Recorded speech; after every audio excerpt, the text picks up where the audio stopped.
Thanks, Andrew. Thanks, Marimani, for inviting. Yeah, Marimani offshore, for me, a bit, I would say, surreal, in the sense that I actually financed my first offshore support vessel back in 2003. Yeah, with a company now not in existence anymore. Then you know what happened, like 2003, booming offshore oil and gas, people coming in. A lot of companies basically have market cap above 1 billion within a few years. And then, yeah, the music stopped in 2015, 16. Um, Most of the company in Singapore space, the offshore company, you know, are basically non-existent anymore. Yeah, now we see recovery in the sector since last year. Would it be that the 7 lean years will be followed by the 7 early years? We are actually fortunate to have in our panel today, I would say, 2 companies that survived the offshore crisis. We have Heng, which is represented by the CEO, Thomas Tan, and Miclyn Express Offshore, represented by the CFO, Arnold. The interesting part is also we have Elias, Sakellis, which basically involved also in offshore financing and investment via Australis and Borealis. Maybe I will give the floor a bit to Thomas Tan to explain a bit of what you have been doing all these years in, let's say, I would say OSP and also renewable sector. Well, good afternoon, everybody, ladies and gentlemen. I'm Thomas Tan, the Chairman and Chief Executive Officer of Heng. Over the last 30 years, I've been in the oil and gas business, providing a lot of offshore logistics as well as working for a drilling contractor before. And that's how I learned the business. I think until 2014, the oil price came down, and many of the companies, like what Ali has mentioned, has basically over leveraged and get caught and could not pay the debt. So we took the opportunity when we listed in 2014. We didn't do anything till 2017. Using our IPO cash, we have 40 million to acquire quite a few vessels, and which were unattainable during the boom time, because we were paying 10 cents to a dollar. And to now, we have actually increased the fleet to about almost 20 now, since 2017. And we're still looking for some more good buys. And I believe the oil price, the soaring high oil prices has actually boosted a lot of economies, especially in the Middle East and some part of Asia as well, and bring some optimism back to the industry. Elias, want to say a bit about the 2 companies? Sure. We are slightly different. We are effectively an investor. And as you said rightly at the beginning, we have both equity strategies and credit strategies, and we invest across the shipping and offshore segments. In offshore, it was really 2 to 3 years ago that we developed a very, very bullish view, generally speaking, on the oil and gas value chain, and specifically the offshore segment. And we began our investments both on the equity and on the credit side. So we've acted both as a principal, and we've built a fleet today of 15 offshore support vessels, but also acted as a financier, financing other owners. And we've done that as well, financing more or less the same number of offshore vessels. On the equity side, focusing a bit more on higher spec vessels, primarily working within Northern Europe, but increasingly also being deployed elsewhere.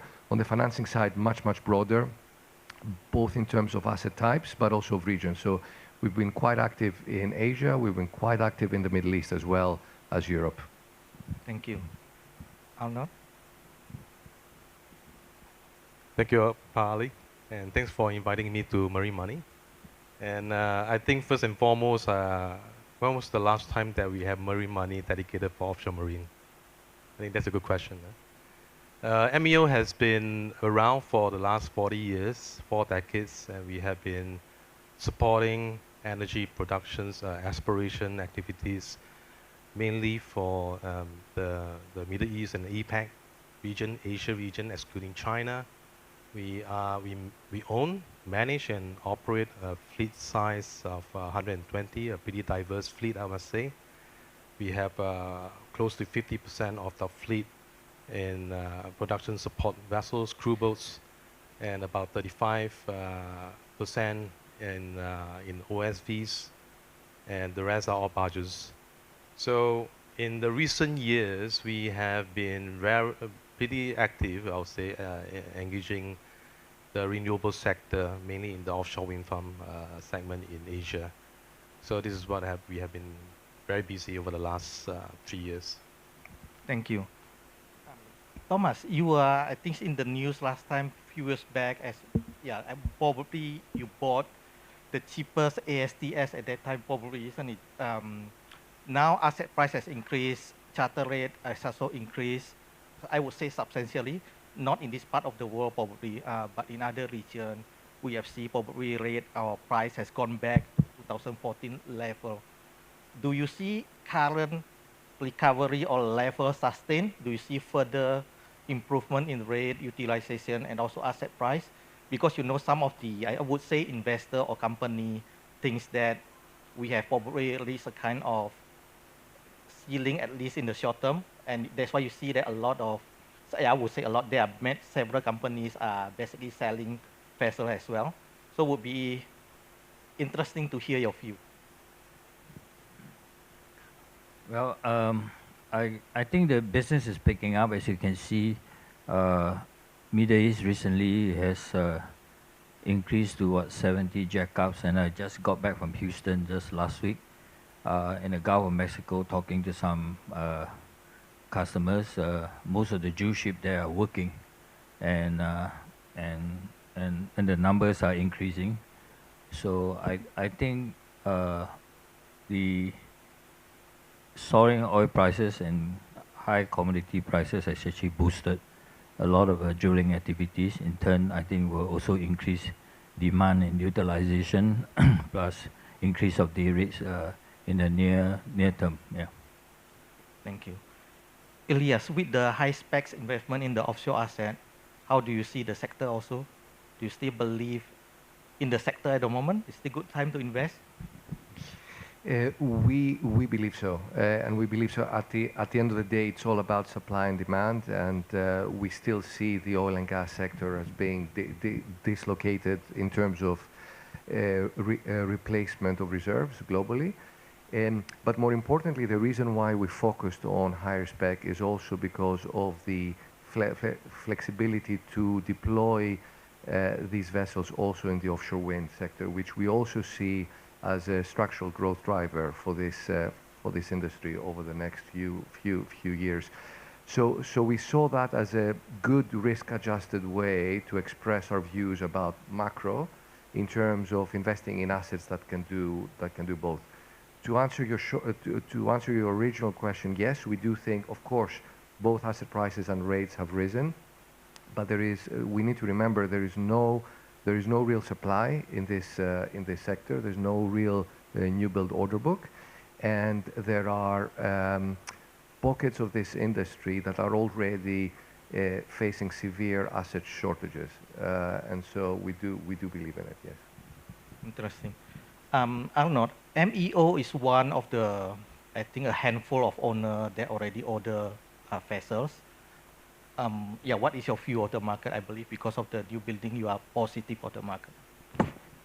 Well, as what Elias has just mentioned, that we have not seen any new building program over the last 5-6 years or even longer, and generally the fleet in the global market, and especially of the offshore marine sector, has been basically aging, and basically, if I remember correctly from Clarkson's, I think by 2025, almost 50% of the global HTS, the larger HTS segment, will turn 15 years old by 2025.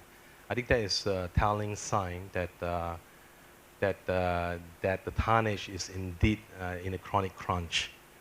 And well, that was before 2021 and 20, yeah, that's before the war actually. We make, internally we decided that, okay, let's not look into the OSV, let's be very prudent.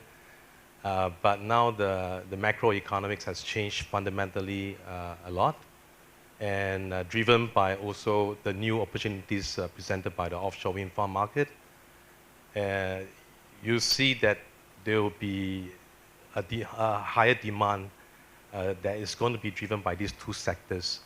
The traditional oil and gas that has been resurging, and the new offshore segment that's still requiring this OSV segment to support.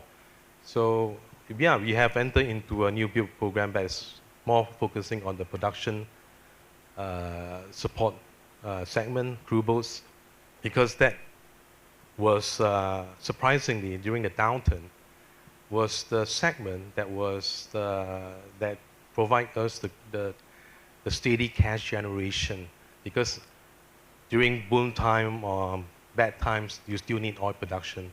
We believe in that segment. That pillar is still going to be the core. OSV is going to be the next growth segment, and so will be the offshore barge project sectors that we are in. Yep, interesting. Yeah, in the past, in this traditional, so-called traditional offshore industry, I would say that people or all the companies are basically looking into more or less one sector, right? Offshore oil and gas, then the basically diversification more of the segment, the basically construction side or maintenance side, OSP, ASTS, PSP or DSP, then you are more speaking about the diverse type of asset.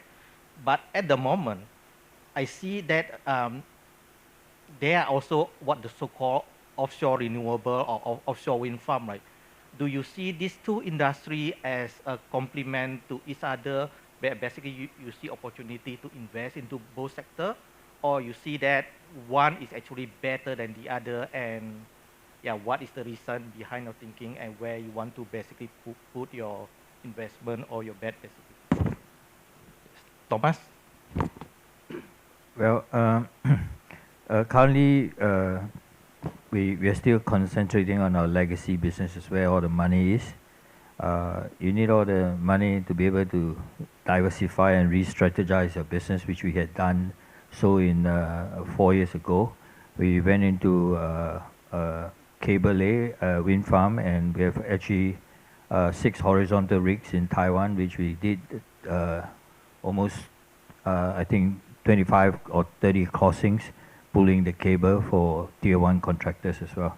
So yeah, until the legacy business is no longer there, reaches maturity, and we can no longer generate any more revenue, then obviously the wind farm is a good alternate revenue source for us to rely on the future. Yeah.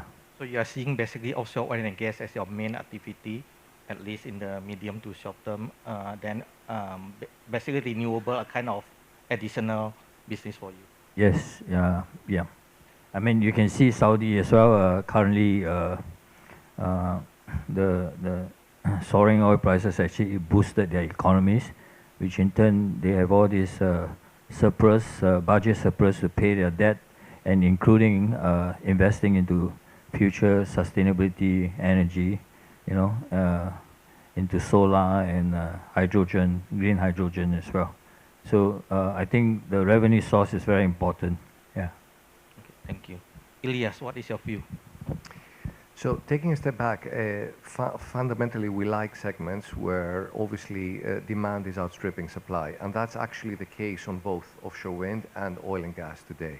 And so in theory we are agnostic. Obviously what makes a material difference are the available returns in each of them. So they're both very tangible and actionable strategies.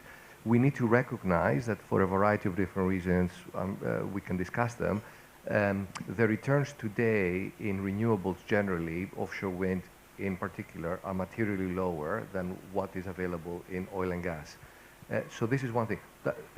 For us, that doesn't make it worse as long as you have the right capital to deploy in that segment. That's absolutely fine. And in fact, we are making an investment. We just hire a renewable specialist to only focus on offshore wind.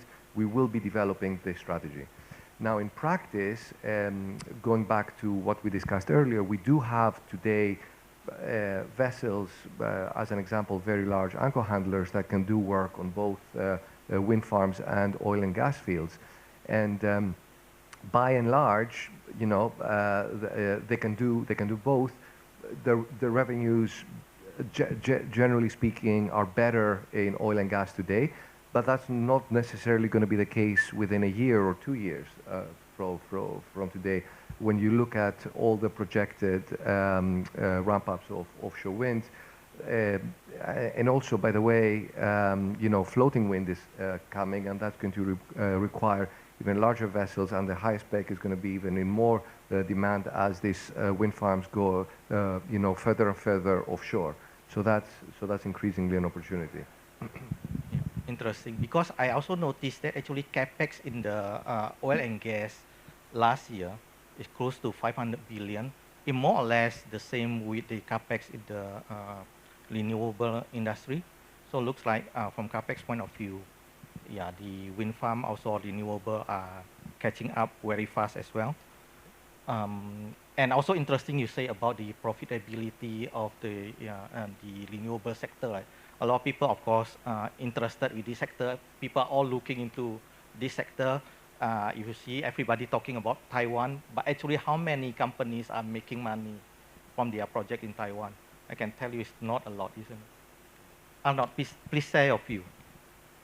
I think, yes, I think you probably heard the news about, you know, higher up in the value chain where Siemens Gamsa and the bigger contractors are making losses, and WPD making losses. I think that's when you start to, you know, due to project delays but from offshore marine side, I think we just had to be very mindful, and we work with these main contractors, and we make, you know, the contracting terms must be in our favor, make sure that we have a good counterparty with a good terms that will safeguard, you know, the collections. These are important. So far, we are okay, and we are monitoring Taiwan very carefully. It's not an easy place to work in. As you know, the policies, the crew provisions basically is not that mature compared to other countries, because, you know, Taiwan crewing, for example, Taiwan crewing is predominantly supporting the liner business. So offshore is something new, even for offshore wind farm. So we are treading it very carefully in this business. Challenges, but the margin is higher. Thank you. Now we go to the important aspect. Of course, it was started in the previous session about financing. We met a few, I would say, local bank and regional banks who we know finance a lot of offshore companies earlier, and many of them have to basically write off with a lot of bad debt. So a lot of them basically telling us that they are not going back to offshore in the foreseeable future. So basically they say we are done with this sector. And in addition to that, there's a ESG development. You see the announcement, HSBC basically say that they are not going to finance offshore oil and gas anymore. And if you see the local bank also, there's a pressure also to, basically they have been going out to financing anything related to coal. So how do you see the financing into offshore oil and gas and renewable? Do you see still pocket of liquidity? Basically, Thomas, for you, let's say, of course, you acquire the few vessels at quite cheap price, and for you, the break even also quite low. So I think it's one of the companies that we can see that we survive. Is financing a problem for you or not at the moment? Uh, Currently, not exactly, but it's getting difficult, more and more difficult. So basically, I think this climate change and diversification into renewable is unavoidable. So that's what we are also focusing on a lot of renewable projects currently. So those are acquired at a very low low cost, so low entry. We don't have much of a debt to worry about. Versus if you build the brand new vessels that cost you 20, $30 million each, versus I'm paying for 10 for 20 million. So it's a lot of difference. So yeah, so yeah, there's a issue with capital raising, and we now also relying on some private equity as well. Yeah. Mm. Okay, interesting. Maybe Elias, we tweak the question a bit to you because you see where the sources of financing coming, right? Yeah, can you share a bit where do you see, or who will basically fill in the gap left by the banks actually in financing the offshore sector? Sure. So first of all, we obviously act both as a borrower on the equity side, but also as a lender on the direct lending side. And so, for sure, very difficult to finance offshore vessels which are operating in oil and gas fields. That's definitely very difficult with traditional banks. On the Australis Maritime side, obviously, we were one of the first to actively start lending to the OSV space a couple of years ago. We're no longer the only one. There are a couple of others who've done it, but overall, if you consider how much stronger the industry is today than a couple of years ago, it's quite stark, the lack of debt financing availability. And you can also see very large listed companies raising debt capital markets, instruments, bonds, very high coupons on a senior secured basis, and it gives you a sense of what we're talking about. So that's tough.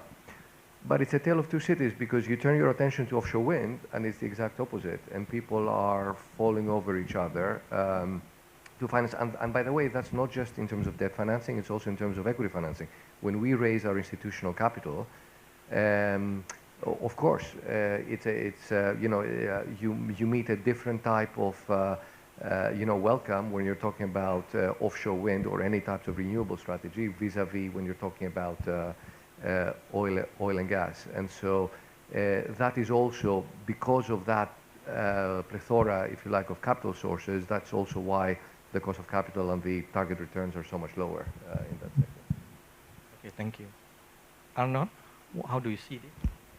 Well, with the exodus of shipping banks from Singapore over the last or the recent years, we basically have left with no choice but to broaden our banking relationship beyond the shore. And thankfully, we were also quite strategically positioned in those cabotage countries that we have been operating over the last 10, 20 years. And those, for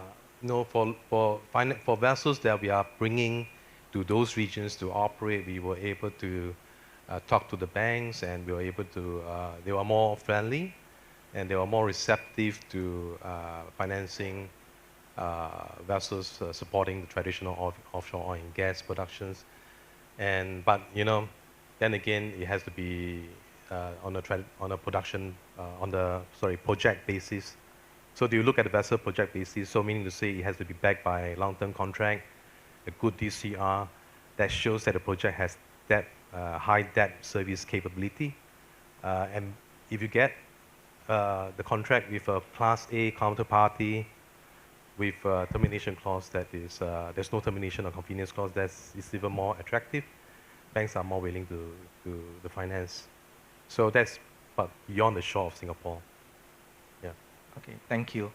Maybe we give the floor to the audience. Is there any questions to our three panelists? Does anyone have any questions? Raise your hand. No? One last question then. Yeah. Yeah, maybe just a closing remark, right? Yeah, we were actually in marine money on the shipping side, where basically we show the graph. You can see that in the shipping industry, where more or less, where let's say crisis came, then certain sector have a big problem, right? And then banks are pulling out also on the shipping sector. You see that a lot of basically European banks are now basically reducing their exposure or go out of shipping totally. The what happening in the shipping side, which I think will not happen in the offshore side, is that in the shipping side you see the emergence of basically the Chinese leasing company, and the ECA-backed financing will basically step up to provide or to close the gap. In offshore, we have few friends actually here from Chinese leasing company. You can basically discuss directly as well. That won't happen actually. I think on the offshore point of view, especially on the oil and gas, we still have a big of gap in the financing. Yeah, the conclusion just now from few panel, we still need oil, right? But I can tell you, I think probably to get financing on this sector, it won't be that easy. Renewable, probably we have more chance. Yep, but that is basically the conclusion from our discussion. Thank you. Thank you.